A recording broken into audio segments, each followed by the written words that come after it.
There is a moment most people never forget. You find yourself standing in a room full of people you've known for years, coworkers, old friends, maybe even family, and something feels slightly off. Not dramatically wrong, not in a way you can easily point to or explain, just subtly misaligned, like a song playing a fraction out of tune. Conversations feel rehearsed, smiles arrive just a beat too late. Someone shifts the topic the moment you begin to speak. You go home and replay everything in your mind. You didn't do anything wrong. You didn't start conflict, didn't say anything offensive, didn't step on anyone's boundaries. And yet, the distance was real. The tension was real. That faint, persistent chill in the atmosphere was completely real. What no one tells you about that experience is this: it wasn't a misunderstanding. It wasn't your imagination. What you sensed is one of the oldest and most consistent patterns in human psychology, a pattern that Carl Jung spent decades studying, writing about, and warning people of.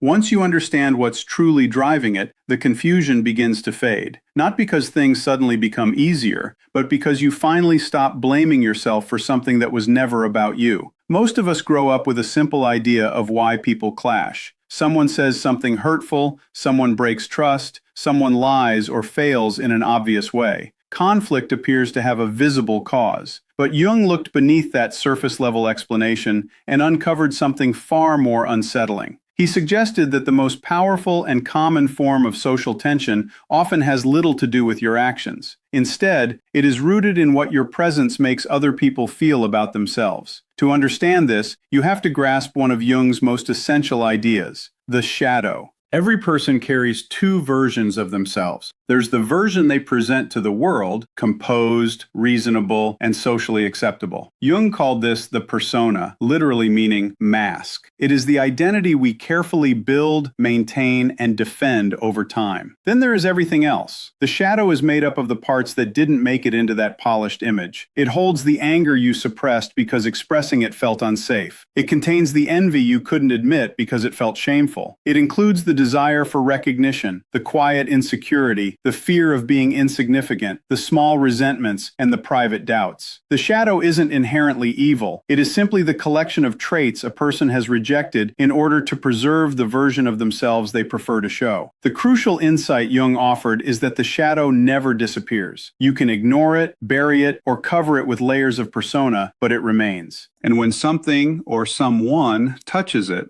when your presence or behavior brushes against what another person has been avoiding within themselves, their psychological system reacts. That reaction is often defensive, and in many cases, it feels like hostility. There is an uncomfortable truth about becoming more aware. The more clearly you begin to see people, their patterns, their contradictions, the gap between what they say and what they actually mean, the more threatening your presence can become to those who are deeply attached to their persona. Not because you confront them, not because you expose anything directly, but because your presence alone introduces the possibility that you see beyond the surface. And that possibility is enough to trigger a defensive response. From their perspective, imagine spending years carefully managing how others perceive you. You project confidence even when you feel uncertain. You perform kindness while quietly keeping score. You say the right things at the right moments, making sure no one looks too closely. Then someone enters the room who isn't impressed by the performance, who doesn't engage in the same social theater, who simply observes with calm clarity. That person doesn't need to speak. Their presence alone feels like exposure. Jung described what follows as projection. Instead of examining their own discomfort, instead of asking why your presence unsettles them, the mind looks for an easier solution. It assigns the discomfort to you. Suddenly, you are labeled as arrogant, distant, judgmental, or strange. These accusations are not reflections of who you are. They are reflections of what your presence has stirred within them. Once projection takes hold, something important shifts. People stop responding to who you actually are. They begin reacting to the internal discomfort you unintentionally trigger. You could remain patient, kind, and consistent, and it still wouldn't change the outcome, because they are no longer seeing you clearly. They are reacting to the mirror your presence creates. This dynamic doesn't announce itself loudly. It appears in small, difficult to define moments that build over time. One of the most common ways it shows up is when you reflect something others have been avoiding. Perhaps you've started improving your habits, your health, your discipline, your emotional awareness. You're not preaching or showing off, you're simply living differently. Yet certain relationships begin to shift. Comments become subtly dismissive. Jokes carry a sharper edge. You're told you've changed, that you're too intense or too focused. What's really happening is that your growth has become a mirror. Your discipline highlights their avoidance. Your consistency contrasts with their excuses.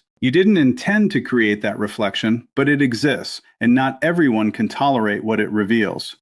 So instead of addressing their discomfort internally, they redirect it toward you. Another way this pattern appears is when you represent something someone else gave up on. People rarely resent those who are struggling more than they are. Resentment usually moves upward, toward those who embody a possibility they once believed in but abandoned. The colleague who follows through, the friend who leaves an unhealthy situation, the person who returns to pursue a long-delayed goal. These individuals don't attack anyone, yet their existence quietly challenges the choices others have made. When you embody a path someone else didn't take, you become inconvenient. It becomes easier for them to dismiss you as lucky, unrealistic, or out of touch than to confront the deeper discomfort of their own decisions.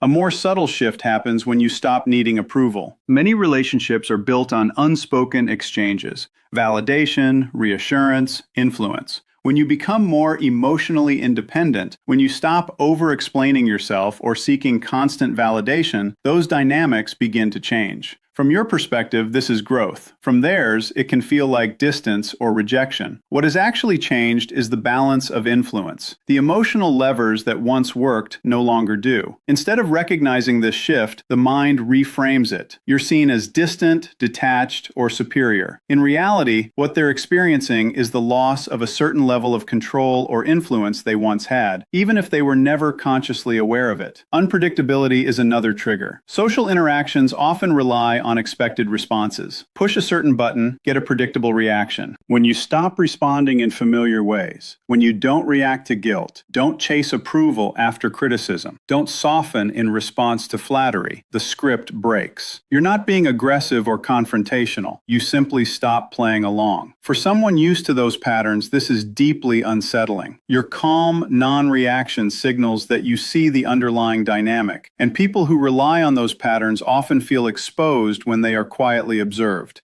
Finally, there is the discomfort that arises when you refuse to maintain comfortable illusions. Every social group operates on unspoken agreements, things everyone pretends not to notice, narratives that keep the group stable. When you no longer participate in those shared illusions, even silently, it disrupts the balance. You don't have to confront or criticize anyone directly. Simply not reinforcing the illusion is enough. Your presence alone challenges what others have agreed, often unconsciously, to ignore. And for many people, that quiet disruption feels like a threat, even if they cannot clearly explain why. We don't usually talk about certain things. We act as if particular behaviors are normal. There is an unspoken agreement to ignore certain patterns that, if anyone pointed them out openly, would disrupt everything. These quiet agreements are not always driven by bad intent. In many cases, they are simply the easiest way to keep things smooth, the social glue that prevents tension from escalating. But they are still illusions, and keeping them alive depends on everyone playing along. The moment you stop playing along, everything shifts. When you choose not to laugh at something that isn't actually funny, when you refuse to agree with something you genuinely don't believe in, when you calmly point out a dynamic everyone else is pretending not to see, you become a problem. Not because you attacked anyone directly, but because you disrupted the agreement. And groups tend to protect their shared illusions with surprising intensity, often without even realizing it. Another shift happens when you begin to say no. For a long time, maybe you were easy to rely on, easy to reach, easy to overlook. You said yes when you meant no. You carried things you shouldn't have carried. You made yourself available to people who were rarely available to you. People appreciated it, but not in a deeply conscious way. What they really experienced was comfort. The comfort of knowing there was someone in their life whose boundaries were soft enough that they could behave however they wanted without consequences. Then something changes. You begin to draw lines. You step back from situations that cost you more than they gave. You say no, and you mean it. The people who benefited from your lack of boundaries, including some who genuinely cared about you, feel that shift as a loss. This isn't always about cruelty or manipulation. It's about adjustment. What follows is rarely expressed honestly. People don't say, "I preferred it when I could take advantage of your flexibility." Instead, they say you've changed. They say you've become distant, difficult, or selfish. What they are actually reacting to is the end of a comfortable imbalance, the end of an arrangement that never had to be discussed because you never challenged it. Another layer appears when you start moving forward and the gap becomes visible. This is often the most difficult part to deal with because it involves people you truly care about. When you change in a meaningful way, not just on the surface, but in how you think, what you accept, and what you pursue, you naturally create distance between yourself and those who remain where they are. This distance is not created out of superiority or rejection. It simply reflects the fact that you are no longer in the same place you once were. But the people who haven't changed feel that difference. And the silent question it raises, "Why haven't I moved too?" can be deeply uncomfortable.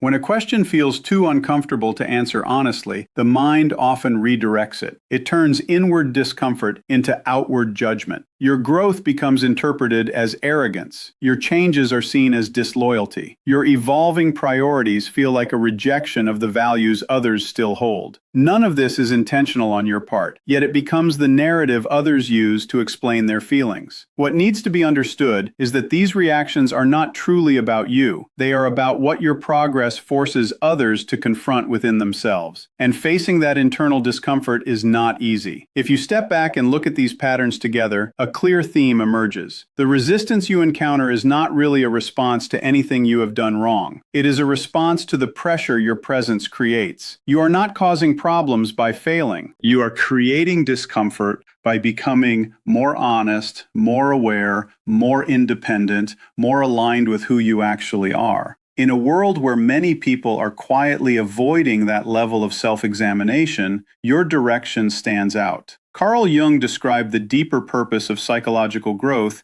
as individuation, the process of becoming whole, integrating the parts of yourself you once avoided, letting go of roles that no longer fit, and moving toward a more authentic identity. This process is not common. It is not easy. It requires confronting aspects of yourself you would rather ignore, accepting parts of your past you might wish to forget, and continuing forward without relying on constant approval. But when someone genuinely engages in that process, it creates a noticeable effect on the people around them. Individuals who are becoming more integrated are difficult to control. They don't remain confined to expected roles. They don't depend on validation in the same way. They don't react predictably. And they often see through patterns that others depend on to maintain a sense of stability. This doesn't make them dangerous in a literal sense, but it can feel unsettling on a deeper psychological level. Your growth can unintentionally highlight what others have chosen not to pursue. Not in a confrontational way, but in a quiet, undeniable one. And that alone can be enough to create tension. Recognizing this pattern doesn't immediately make things easier. Understanding that someone's reaction is tied to their own internal struggle doesn't remove the sting of their behavior, but it does change how you respond to it. One of the most common reactions is the urge to fix the situation by shrinking yourself, to return to old patterns, to soften your edges, to become more agreeable so that others feel comfortable again. This response is natural because humans are wired for belonging, and the experience of being gradually pushed away is painful. However, reducing yourself does not resolve the underlying issue. The discomfort others feel is not caused by your behavior alone, but by what your behavior represents to them. Making yourself smaller might temporarily ease tension, but it does not address the deeper dynamic. Instead, some relationships will naturally change. Not every connection that worked in one phase of your life will continue to fit in another. This is not necessarily a failure. It can be a reflection of growth. It also becomes important to interpret reactions more carefully. Not all criticism should be dismissed. Some feedback comes from genuine care and deserves attention. But other reactions reveal something different, especially when they come from people who were comfortable only when you were more convenient to them. At the same time, you begin to notice something else.